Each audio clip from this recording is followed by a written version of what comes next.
اللہم صلی علی محمد وعلی محمد۔ السلام علیکم ناظرین، میں ذاکر عمیر رضا نقوی۔ آج کا جو موضوع ہے وہ ہے سادات کا احترام کرنا۔ عبادت میں سے اہم عبادت ایسی ہے جس کی طرف ہم بہت کم توجہ دیتے ہیں، جو ہے کہ زیارت سادات۔ جو اولاد رسول کی زیارت کرتا ہے، چاہے وہ اہل بیت ہوں یا معصوم ہوں یا غیر معصوم ہوں، ان کے چہرے کی زیارت کرتا ہے، یہ بہت بڑی عبادت ہے۔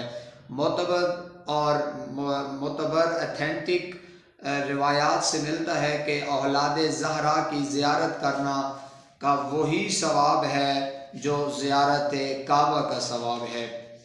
معصوم علیہ السلام نے فرمایا، کعبہ، والدین، قرآن اور اولاد آل محمد کی زیارت عبادت ہے۔ شیخ صدوق سے امام علی رضا علیہ السلام سے روایت کی ہے، شیخ صدوق علیہ الرحمہ نے امام علی رضا علیہ السلام سے روایت کی ہے کہ ہماری ذریت کی زیارت عبادت ہے۔ کسی نے کہا کہ مولا، کیا صرف معصوم کی یا غیر معصوم کی زیارت کرنا عبادت ہے؟ تو امام نے فرمایا کہ ہر سید کی زیارت کرنا عبادت ہے۔ حضور نے کہا کہ میری اولاد سے محبت کرنے والا کو بہشت کی لباس نصیب ہوگا، اور میری اولاد سے جو محبت کرے گا، جو محبت رکھتا ہوگا، بروز معاشر میں اس کی شفاعت کروں گا۔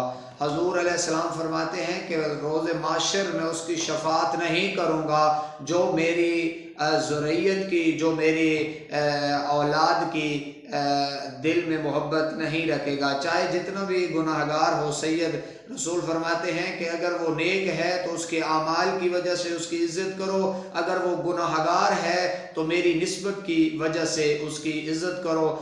لہٰذا ٹائم کو مد نظر رکھتے ہوئے میں اتنا ہی بیان کر سکتا ہوں، نیکسٹ میں انشاءاللہ میں تفصیلاً بیان کروں گا۔ مولا آپ سب کو سلامت رکھے۔